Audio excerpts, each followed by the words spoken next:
Cela a été la photo des obsèques du pape François. Volodymyr Zelensky et Donald Trump, chacun sur une chaise au sein de la basilique Saint-Pierre, discutant ensemble, avec peut-être un rapprochement entre les deux hommes. Donald Trump est très certainement tenté d'imposer une paix avant le 100e jour de son mandat. Il avait promis de faire la paix en 24 heures, elle n'est toujours pas là, et donc peut-être qu'il pourra se rattraper s'il peut dire qu'au bout de 100 jours, il a en main enfin amené la paix. Bien sûr, cette paix ne se fera pas à des conditions favorables à l'Ukraine, mais tout simplement aussi parce que les conditions sur le terrain ne sont pas favorables à l'Ukraine. Le tout est de savoir jusqu'où l'Ukraine devra faire des concessions et jusqu'où ce que propose Donald Trump est acceptable ou inacceptable pour l'Ukraine, pour les alliés européens de l'Ukraine et pour la communauté internationale. Par rapport à Volodymyr Zelensky, Donald Trump a à la fois une hostilité personnelle et un projet stratégique.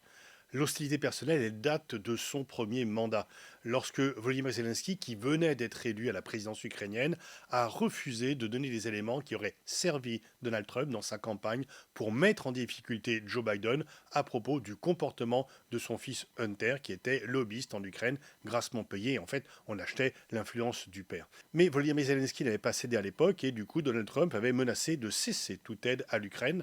Et il se retrouve 4 ans plus tard, la guerre est déclarée. Donald Trump communique sur le fait que s'il avait été président, cette guerre ne serait jamais survenue. Et donc il veut, son projet stratégique, c'est d'apparaître comme un faiseur de paix, puisqu'il candidate au prix Nobel de la paix, mais surtout d'établir une relation stratégique avec la Russie de Poutine et en délaissant l'Europe qui, selon lui, vit au crochet des États-Unis, l'Union européenne ayant été créée pour, je reprends son expression, entuber les États-Unis. Et en fait, pour obtenir un accord, il est prêt à faire toutes les concessions à Poutine. Certes, il a envoyé un message Stop Vladimir lorsque une frappe russe en Ukraine a fait plus de 30 morts parmi la population civile, mais ce qu'il propose comme terme d'une paix est vraiment quelque chose qui satisfait entièrement les demandes de la Russie. Alors il faut distinguer parmi les conditions que Donald Trump met en avant ce qui est une réelle prime pour Poutine. Ce qui est le constat de la réalité, c'est le fait que la Crimée reste russe, ainsi que les territoires qui sont déjà conquis par l'armée russe. Je dis ça depuis longtemps, mais il faut simplement répéter que le chef d'état-major de l'armée américaine avait dit cela en octobre 2022, que le chef d'état-major de l'armée ukrainienne avait dit cela en octobre 23, que l'Ukraine ne pourrait pas récupérer les territoires. Et quand j'entends des gens qui aujourd'hui disent nous pourrons récupérer la Crimée, c'est une question de volonté, voilà, on est complètement dans le déni de réalité et ça ne serait que prolonger pour le plus grand malheur de l'Ukraine, parce que ceux qui disent ça ne sont pas au front. Et on voit que en Ukraine, même s'il y a une volonté de ne pas accepter une humiliation russe, une volonté de maintenir la souveraineté de l'Ukraine, il y a aussi des gens qui ne veulent plus être envoyés au front et qui se disent que continuer la guerre alors qu'il n'y a aucun espoir d'inverser la situation sur le terrain militaire et simplement envoyer des gens à la mort et continuer à affaiblir l'Ukraine et de laisser la Russie continuer à grignoter au petit à petit le territoire ukrainien. Trump offre aussi la non-participation de l'Ukraine à l'OTAN, mais en fait, c'est quelque chose. L'adhésion à l'OTAN a été un processus beaucoup trop compliqué. Personne, on n'aurait jamais trouvé l'unanimité pour l'accepter. Donc, de fait, l'Ukraine est en dehors de l'OTAN, même si les pays de l'OTAN ont largement et continueront largement d'aider l'Ukraine. Par contre, ce qui est beaucoup plus compliqué à accepter, c'est la levée des sanctions sur la Russie. Et là, il y a effectivement un débat et les Européens pourront, eux, continuer et devraient probablement continuer à maintenir les sanctions à l'égard de la Russie dans un premier temps, en tous les cas. Et donc, il y a une vraie divergence entre Européens et Américains. Et aussi reconnaître officiellement l'annexion de la Crimée. C'est une chose que de dire on ne va pas continuer la guerre pour rien que de reconnaître officiellement et de donner cela en cadeau. La seule concession que Poutine pourrait éventuellement faire, mais elle est vraiment très modeste, c'est de renoncer au territoire qu'il a juridiquement, selon la loi russe, parce que internationalement, bien sûr, selon le droit international, ça ne vaut pas, les territoires qu'il a annexés, mais qu'il n'a pas encore conquis par la force. Alors certains disent il ne faut pas d'un cessez-le-feu parce que ni d'une paix parce que la Russie va profiter de cette pause pour se renforcer et passera à l'attaque par la suite. Oui, mais l'Europe aussi, qui veut continuer à aider l'Ukraine, peut se renforcer. Il n'y a pas que la Russie qui profitera du cessez-le-feu.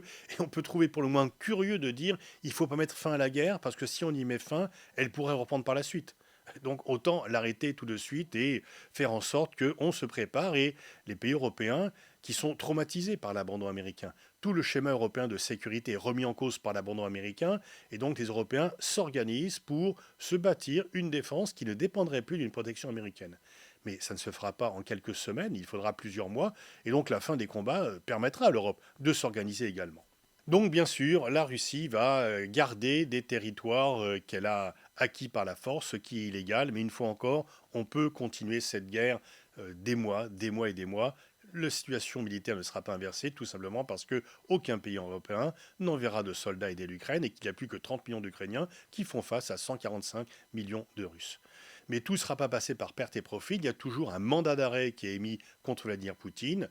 Et je pense que les pays européens ne rétabliront pas des relations normales avec la Russie tant que Poutine sera au pouvoir. Alors après, peut-être qu'une nouvelle page pourra s'ouvrir avec des nouveaux dirigeants russes, mais on ne peut pas oublier ce qui s'est passé, l'agression, les crimes de guerre russes. Mais disons que les faucons qui veulent continuer une guerre sans fin en disant que un jour ou l'autre les territoires perdus par la force seront conquis par la force bercent d'illusions. Ceux qui vont au combat ne font qu'affaiblir aussi bien démographiquement qu'économiquement de nouveau et encore plus l'Ukraine. Et donc il vaut mieux une mauvaise paix qu'une guerre qui se continue une fois encore. Sans qu'on puisse inverser la situation. S'il y avait le moindre espoir de pouvoir reconquérir les territoires, on pourrait accepter la poursuite de la guerre, mais c'est une illusion dans laquelle on a entretenu l'opinion publique trop longtemps. Il faut que l'on ait une approche réaliste de la question. Ce n'est pas l'idéal, mais c'est la moins mauvaise des solutions. Il n'était pas réaliste d'accepter, de soutenir tous les buts de guerre de Zelensky qui disait qu'il ne arrêterait pas le conflit tant qu'il n'aura pas récupéré tous les territoires perdus par la force, jugé Poutine et fait que la Russie rembourse les dégâts. C'était un but de guerre irréaliste et on le voit encore plus.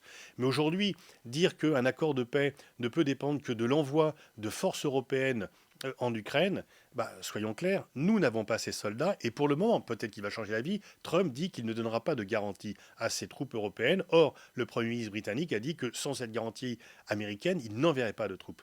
Et puis, on n'a pas les 40 000 hommes à envoyer sur place, donc il faut un peu de temps pour se préparer. Là encore, donc, ayons une approche réaliste et voyons ce qui est réellement possible pour mettre fin à la guerre et pour que l'Ukraine puisse trouver une route vers le développement économique qui est offrir un modèle alternatif à ce que Moscou voulait lui imposer.